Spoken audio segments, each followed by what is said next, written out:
almost there. Hey guys, welcome to the Massive Iron Channel. I'm Steve Shaw. In this video, we're going to discuss overhead pressing. Is it useless for side delt development, or is it redundant for side delt development? Before I get into that topic, if you have any questions or comments, drop them down below. The best topic ideas I turn into videos just like this.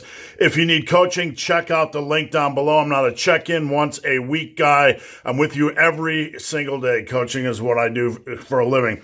All right, so I'm a little bit triggered, I won't lie, about this topic. It seems like every day you go on to into the lifting cesspool, into the lifting toilet bowl, because that's what it is. It's filled with all different various particles of various types of poo, right? Misinformation, disinformation, lies, scammers, and just slimy shitballs taking $12,000 worth of HGH and steroids a month. All right, so overhead pressing. Today I dove into the shit bowl that is, online fitness, and I found out that overhead pressing isn't very good for side delts. That's the thought that's going around. Actually, I had a couple of new clients who, when I gave them their programs, they were like, "There's so much overhead pressing.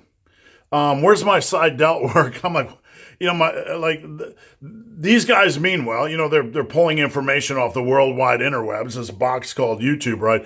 But somebody out there is disseminating information that overhead pressing is not good for the side delts. It's not a side delt exercise. And I want to dive into that a little bit to kind of flesh out things so you guys can have a bigger, better, more broad perspective on what's going on. First and foremost, just from a personal standpoint, I'll dive into my personal experience. All I've ever really done is overhead pressing, behind the neck pressing. Everything I've done is seated pressing.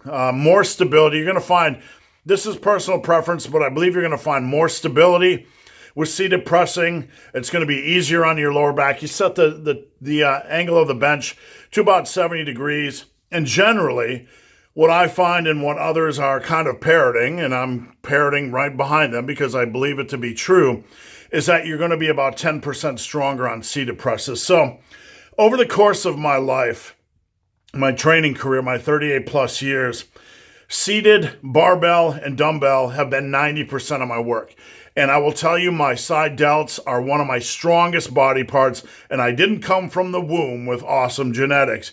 They played an integral role in that development.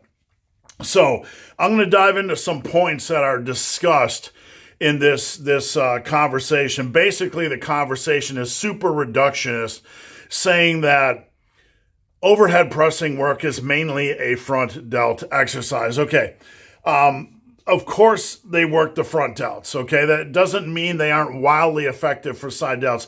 One thing I teach on this channel, and if you've watched this channel for a long time, you understand I'm very much against direct front delt work. Why? Because all the bench pressing you do, all the overhead pressing you do is enough for the front delts. You don't need any more front delt work.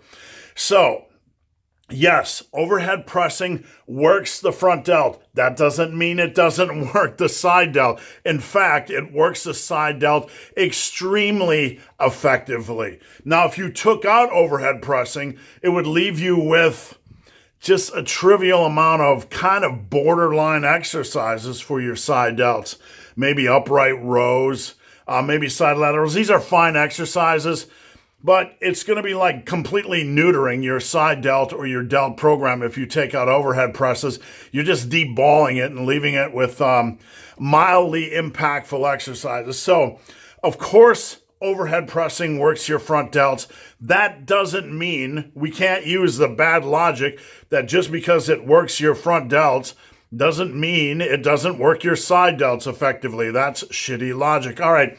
Number two, this whole idea to me is typical bodybuilding. This is probably going to trigger somebody, but I don't really give a fuck. I'm too old to give a fuck. All right. This is typical bodybuilder reductionist thinking. Like, we're staring at a tree instead of the forest, right?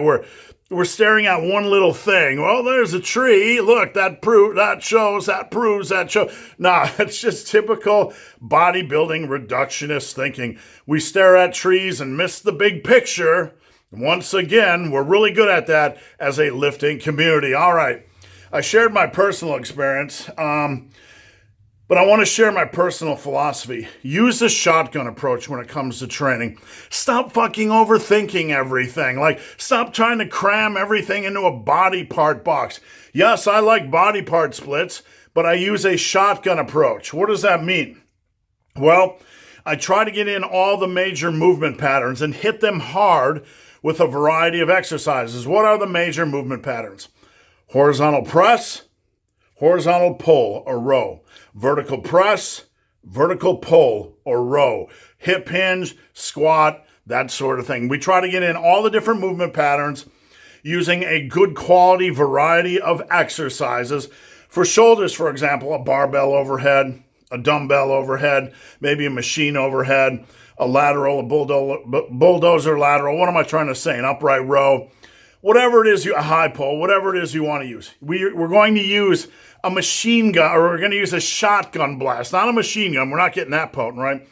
We're going to use a shotgun blast approach, right? Where we, like a shotgun sprays, you get a spray. So if you get 4 or 5 quality exercises and you get all these different sprays, it's going to build up your side delts. We don't just try to laser focus with one exercise, right? That's kind of silly. So use the shotgun approach when it comes to training your delts and any other body part. Use a good quality variety of exercises and hit that bitch from as many quality exercises as you can. All right. One final point on the shoulder girdle, right?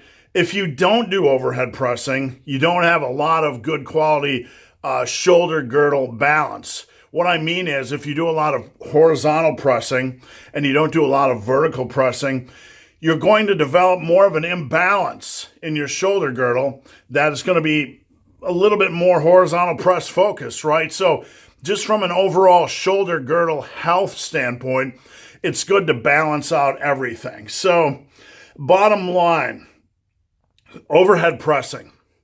Is it good for side delts? 100%. Yes, it hits your front delts.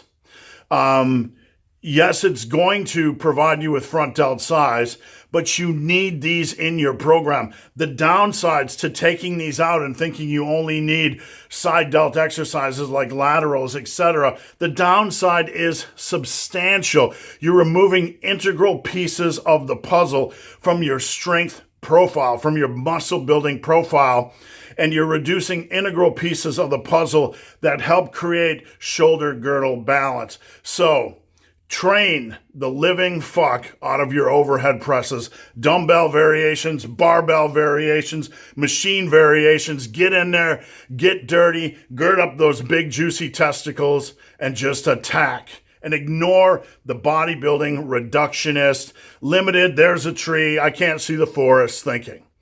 So guys, hope this video has been of some help. If you have any questions or comments, drop them down below. If you made it this far in this video and have yet to subscribe to my channel, please do. I'd appreciate the support. So guys, as always, thanks for watching. Have a great day.